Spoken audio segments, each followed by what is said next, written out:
नमस्कार,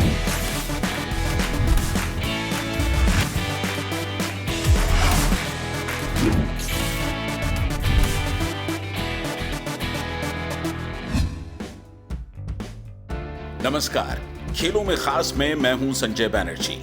आप सभी का स्वागत।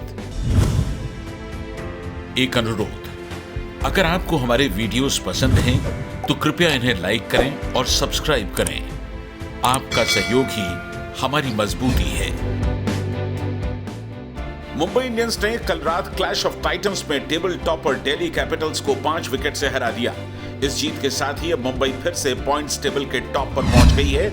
अबू धाबी में दिल्ली ने टॉस जीतकर पहले बैटिंग की और 4 विकेट पर 162 रन बनाए।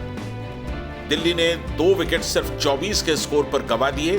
पृथ्वी शॉ 4 और रहाणे 15 रन बनाकर आउट हुए। शिखर धवन ने इस सीजन पहली बार टिककर बल्लेबाजी की और 69 रन बनाए। श्रेयस अय्यर ने 42 रन की पारी खेली। मुंबई को यह मैच जीतने के लिए 163 रन बनाने थे, जो उसने सिर्फ 5 विकेट खोकर बना दिए। रोहित शर्मा 5 रन बनाकर आउट हुए, लेकिन उसके बाद क्विंटन डी कॉक और सूर्य कुमार यादव ने 53 रन की पारियां खेली। डी कॉक ने 32 और सूर्य कुमार ने 36 गेंदों पर ये रन बनाए। उसके बाद ईशान किशन ने भी अच्छी बल्लेबाजी की और 15 गेंदों पर 28 रन का स्कोर किया। मुंबई इंडियंस को आखिरी ओवर में 7 रन बनाने थे, जो उसने 2 गेंदें बाकी रहते बना लिए। Ashok Malhotra, former test player, इस समय हमारे साथ मौजूद हैं।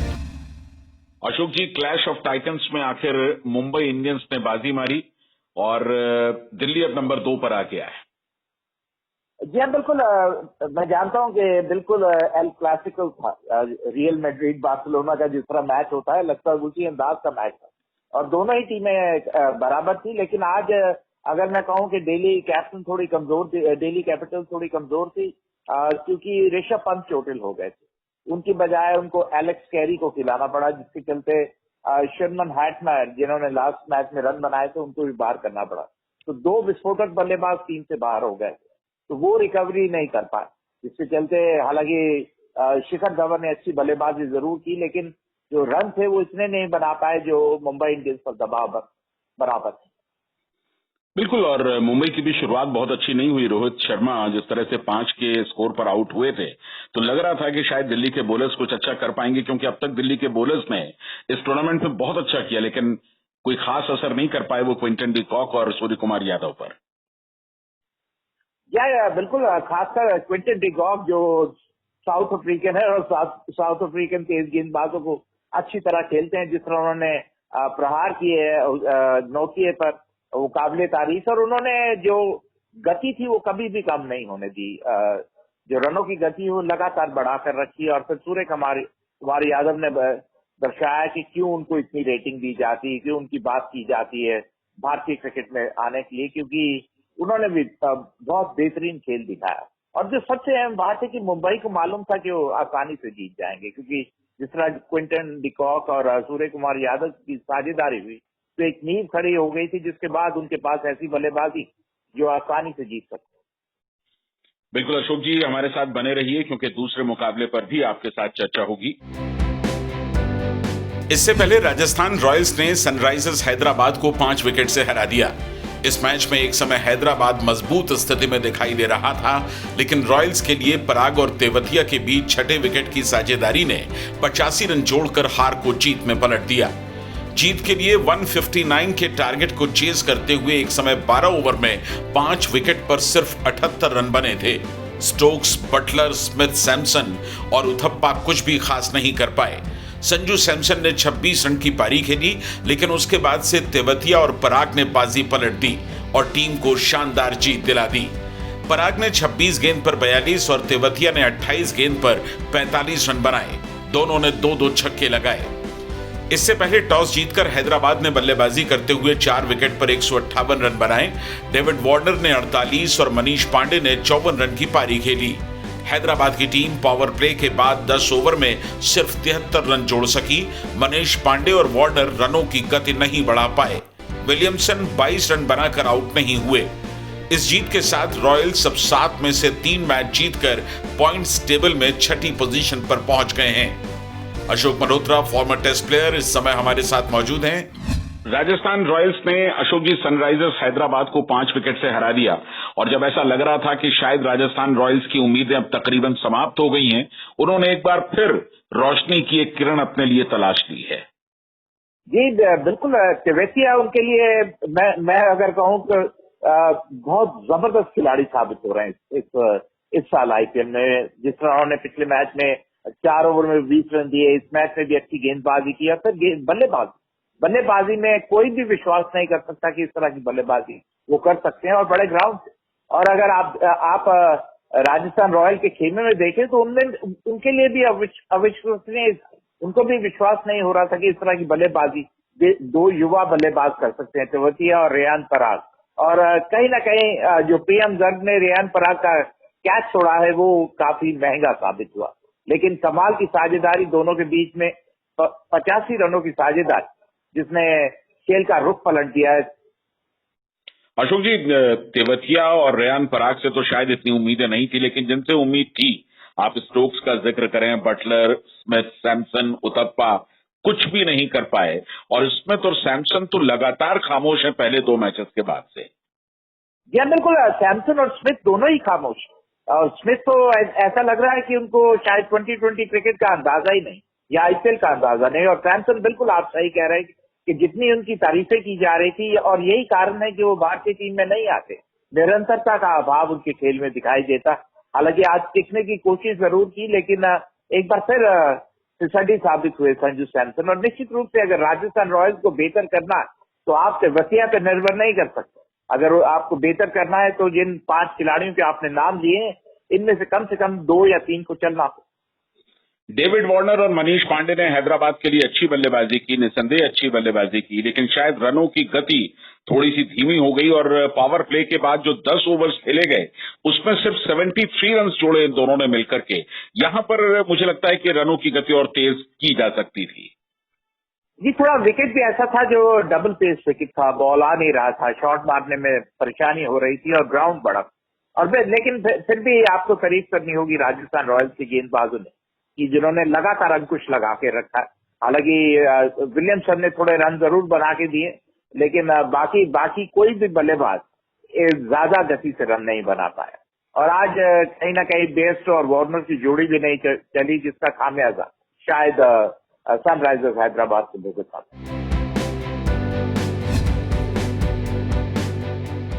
आईपीएल में आज कोलकाता नाइट राइडर्स का मुकाबला रॉयल चैलेंजर्स बैंगलोर के साथ होगा।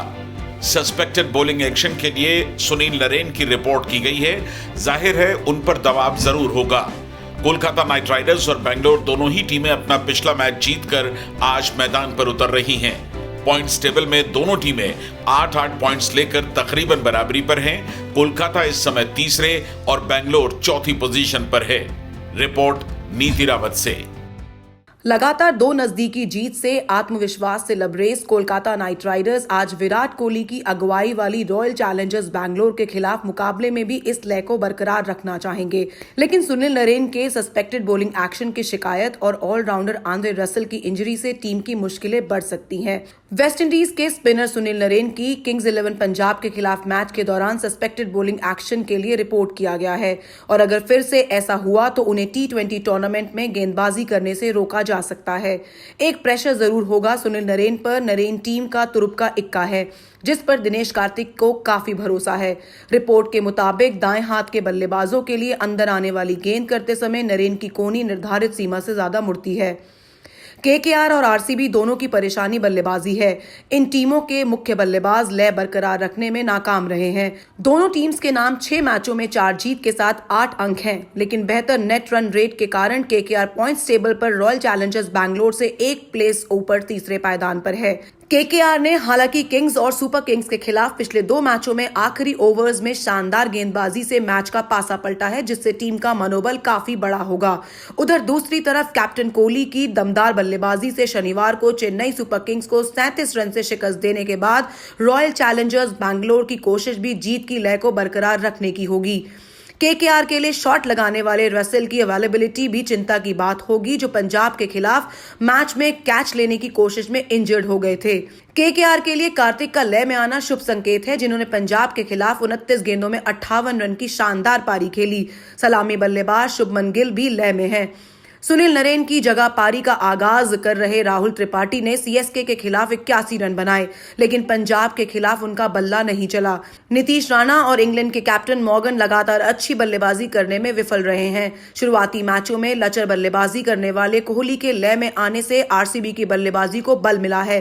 कोहली ने दिल्ली कैपिटल्स के खिलाफ 43 और फिर चेन्नई के खिलाफ 90 रन की पारी खेली। सलामी बल्लेबाज देवदत्त पड्डीकल को छोड़कर दूसरे बल्लेबाजों के प्रदर्शन में निरंतरता नहीं रही है।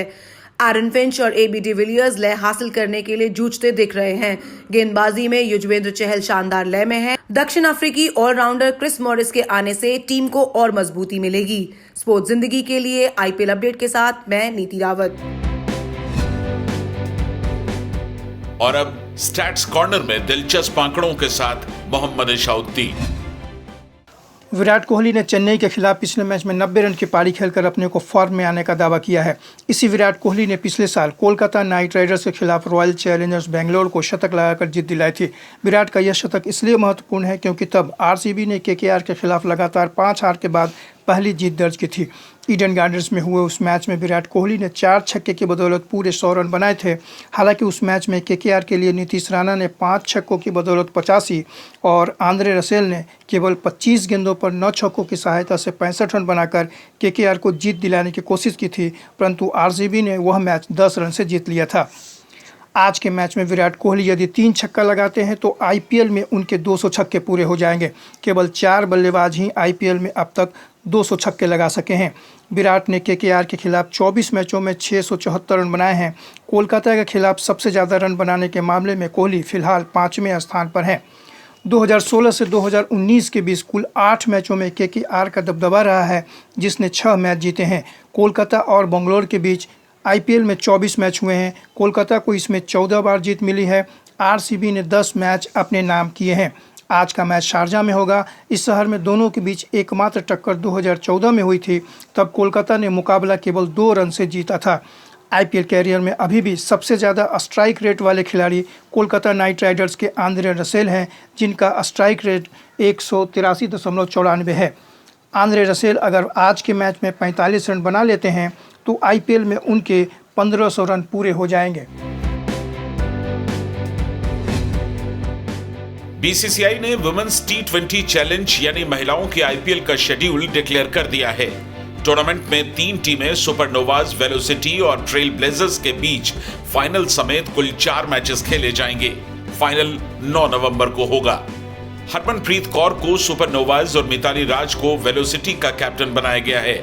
ट्रेल ब्लेजर्स की कमान स्मृति मंधाना संभालेंगी। पहला मैच डिफेंडिंग चैंपियंस सुपरनोवाज और रनर्स अप रही वेलोसिटी के बीच 4 नवंबर को होगा। तीनों टीमों में इंडियन प्लेयर्स के अलावा England, south Africa, Sri Lanka, West Indies, Bangladesh और न्यूजीलैंड की प्लेयर्स शामिल होंगी। बिग बैश लीग और विमेंस चैलेंजर्स के शेड्यूल में टकराव की वजह से बिग बैश लीग खेलने वाली प्लेयर्स टी20 चैलेंजर्स में नहीं खेल सकेंगी। सूत्रों के मुताबिक यदि हेल्थ से जुड़े नियमों में बदलाव नहीं किए गए तो तीनों टीमें अक्टूबर के तीसरे हफ्ते में यूएई रवाना हो सकती हैं। उन्हें वहां 6 दिन के लिए क्वारंटीन में रहना होगा। वुमेन्स टी20 चैलेंज पहली बार 2018 में खेला गया था। 2019 में भी बीसीसीआई ने आईपीएल के दौरान महिलाओं की 3 टीमों के बीच 4 टी20 मैचेस कराए थे। पिछले ही साल तीसरी टीम वेलोसिटी की भी एंट्री हुई थी। और अब फ्रेंच ओपन। रेड क्ले के स्पेशलिस्ट माने जाने वाले राफेल नडाल ने रिकॉर्ड 13वीं बार फ्रेंच ओपन का खिताब जीत लिया है। कल खेले गए खिताबी मुकाबले में नडाल ने दुनिया के नंबर 1 खिलाड़ी सर्बिया के नोवाक जोकोविच को एक तरफा 3 सेट में 6-0, 6-2 और 7-5 से हरा दिया। इसके साथ ही नडाल ने 20 ग्रैंड स्लैम खिताब जीतने के फेडरर के रिकॉर्ड की भी बराबरी कर ली। इस जीत के साथ नडाल ने 5वीं बार जोकोविच को किसी ग्रैंड स्लैम के फाइनल में पराजित किया है। फ्रेंच ओपन फाइनल में दोनों की ये तीसरी भिड़ंत थी। इससे पहले 2014 में भी दोनों ही खिलाड़ियों की टक्कर हुई थी, जिसमें नडाल ने खिताब अपने नाम किया था। नडाल की रोला गैरों पर यह 100वीं जीत थी। आई लीग क्वालिफायर्स में मोहम्मडन स्पोर्टिंग ने ARAFC को 4-1 से हराकर लगातार दूसरी जीत दर्ज की। हालांकि जीत के कुछ देर बाद ही टीम के हेड कोच यान चेंग लॉ ने रिजाइन कर दिया। वहीं क्लब ने अपने ट्विटर हैंडल पर यान लॉ को सैक करने की बात लिखी है। मोहम्मडन स्पोर्टिंग की ओर से नेपाल के स्ट्राइकर अभिषेक रिजाल ने 2 गोल किए, जबकि एक गोल विलिस प्लाजा और शेख फैयाज ने किया। मोहम्मडन के खिलाफ एकमात्र आत्मघाती गोल उनके ही खिलाड़ी सैफुल रहमान से हो गया। मोहम्मडन स्पोर्टिंग ने अपने पहले मैच में गढ़वाल FC को 1-0 से हराया था। कल खेले गए लीग के एक अन्य मैच में FC बेंगलुरु यूनाइटेड ने गढ़वाल FC को पहले हाफ में किए गए एकमात्र गोल से पराजित किया। ये गोल घाना के खिलाड़ी विलियम ओपोकू ने किया। बेंगलुरु यूनाइटेड को पहले मैच में हार का सामना करना पड़ा था। 5 टीमों की क्वालिफायर लीग के बाद पॉइंट्स टैली में टॉप पर रहने वाली टीम आई लीग के लिए क्वालिफाई करेगी। ब्राजील और कोलंबिया ने वर्ल्ड कप फुटबॉल क्वालिफायर के फर्स्ट राउंड में शानदार जीत के साथ आगाज किया है। कोरोना पेंडेमिक के चलते मैच दर्शकों के बिना खेले जा रहे हैं। ब्राजील ने बारिश के बीच बोलिविया को एक तरफा 5-0 से हराया। ब्राजील के स्टार नेमार के मैच से पहले पीठ में दर्द था, लेकिन अंतिम समय में उनका खेलना तय हुआ। उन्होंने 2 गोल करने में मदद की। टीम के लिए मार्क्विनो ने पहला गोल हेडर से 16वें मिनट में किया। रॉबर्टो फिर्मिनो ने 2 गोल 30वें और 49वें मिनट में किए। दूसरे गोल में नेमार ने असिस्ट किया। 19 साल के रॉड्रिगो ने 66वें मिनट में गोल किया, जो नेशनल टीम के लिए उनका पहला गोल था। फिलिप कोटिनो ने 73वें मिनट में टीम का 5वां गोल किया। इस गोल में भी नेमार ने असिस्ट किया था। एक अन्य मैच में कोलंबिया ने वेनेजुएला पर 3-0 से जीत दर्ज की। टीम ने सभी मैच पहले हाफ में किए। पहले दौर के बाद ब्राजील, कोलंबिया, उरुग्वे और अर्जेंटीना के पूरे 3 पॉइंट्स हैं, जबकि पेरू और पराग्वे को सिर्फ 1-1 पॉइंट मिला है। इक्वाडोर, चिली, वेनेजुएला और बोलिविया का खाता अभी नहीं खुला है। सेकेंड राउंड के मैच कल से खेले जाएंगे, जिसमें पेरू का सामना ब्राजील से, बोलिविया का अर्जेंटीना से, चिली का कोलंबिया से, इक्वाडोर का उरुग्वे से और वेनेजुएला का पराग्वे के साथ होगा। आज का खेलों में खास यहीं तक। स्पोर्ट्स अपडेट्स, वीडियोस और ब्लॉग्स के लिए आप हमारी वेबसाइट sportszindagi.com जरूर विजिट करें। हमारी ईमेल आईडी है connect@sportszindagi.com। अपना ख्याल रखें और जुड़े रहें स्पोर्ट्स जिंदगी के साथ। नमस्कार।